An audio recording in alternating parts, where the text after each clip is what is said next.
ఢిల్లీ పేలుడు ఘటన విచారణలో సంచలన విషయాలు వెలుగులోకి వస్తున్నాయి. ఎరువుల నుంచి పేలుడు పదార్థాలు తయారు చేసేందుకు టెర్రర్ మాడ్యూల్స్, ఫ్లోర్ మిల్స్ ఉపయోగించినట్లు ఎన్ఐఏ గుర్తించింది. ఇక జమ్మూ కాశ్మీర్ ఆసుపత్రిలో ఆయుధాల డంప్ను ఏర్పాటు చేసేలా ప్లాన్ చేసినట్లు తెలుస్తోంది.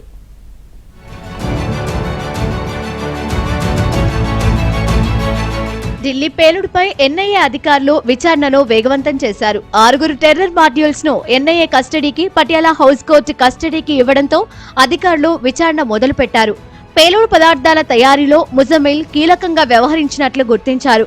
ఫరీదాబాద్లోని ముజమిల్ నివాసంలో పిండి మరను భద్రతా బలగాలు స్వాధీనం చేసుకున్నాయి. ఎరువుల షాపుల్లో కొనుగోలు చేసిన వాటిని పిండిమర సాయంతో గ్రైండ్ చేసి ఆ తర్వాత వాటితో పేలుడు పదార్థాలు తయారు చేస్తున్నాడు.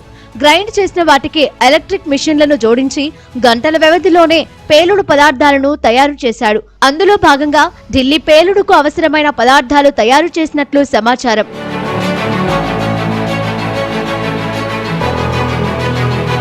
ఢిల్లీ పేలుడు కేసులో మరో కొత్త కోణం వెలుగులోకి వచ్చింది. ఉగ్రవాది ఉమర్ నబీకి బాంబుల తయారీలో శిక్షణివ్వడానికి ఉగ్ర సంస్థలు పాకిస్తాన్ నుంచి బాంబు తయారీ వీడియోలు పంపినట్లు దర్యాప్తు బృందం గుర్తించింది. హంజుల్లా అనే జైషే మహ్మద్ హ్యాండ్లర్ ఈ వీడియోలను అతడికి పంపినట్లు తెలుస్తోంది. మొత్తం 42 వీడియోలు వచ్చినట్లు అధికారులు భావిస్తున్నారు.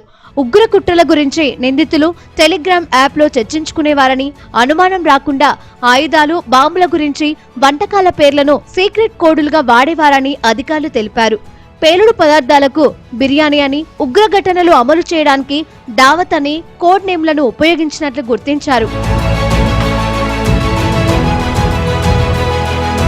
గాజా, హమాస్ ముఠా తరహాలో జమ్మూ కాశ్మీర్ ఆసుపత్రుల కింద ఆయుధ డంపులు ఏర్పాటు చేసేందుకు టెర్రర్ మాడ్యూల్స్ ప్లాన్ చేసినట్లు దర్యాప్తు వర్గాలు అనుమానిస్తున్నాయి. భద్రతా సిబ్బందికి ఎలాంటి అనుమానం రాకుండా మెడికల్ సాఫ్ట్ ముసుగులో ఉగ్ర కార్యక్రమాలు చేసినట్లు గుర్తించారు. విదేశాల నుంచి తెప్పించుకున్న ఆయుధాలను అనంతనాగ్, శ్రీనగర్, బారాముల్లా, బుద్గామ్, నౌగంలోని ఆసుపత్రులను ఎంచుకున్నారు. అయితే హమాస్ నుంచి టెక్నికల్ సపోర్ట్ ఏమైనా అందిందా అన్న కోణంలో ఎన్ఐఏ దర్యాప్తు చేస్తుంది. మరోవైపు 2022లో 3 ఉగ్ర డాక్టర్లు టర్కీలో పర్యటించినట్లు గుర్తించారు. సిరియాకు చెందిన ఆపరేటివ్ టీంతో భేటీ అయ్యారు. ఈ సమావేశాన్ని పాక్ హ్యాండ్లర్లు ఏర్పాటు చేసినట్లు గుర్తించారు.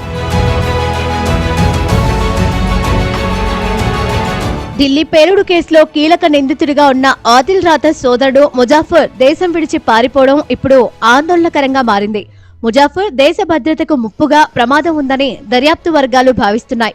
పాకిస్తాన్, ఆఫ్ఘనిస్తాన్ కేంద్రంగా పనిచేస్తున్న జైషే మహ్మద్ ఉగ్రవాద సంస్థ హ్యాండ్లర్లతో కలిసి పనిచేసినట్లు సమాచారం. రిమోట్ ఐఈడీ దాడుల్లో పాకిస్తాన్ హ్యాండ్లర్లు ముజాఫర్ కు శిక్షణ ఇచ్చినట్లు దర్యాప్తు సంస్థలు భావిస్తున్నాయి.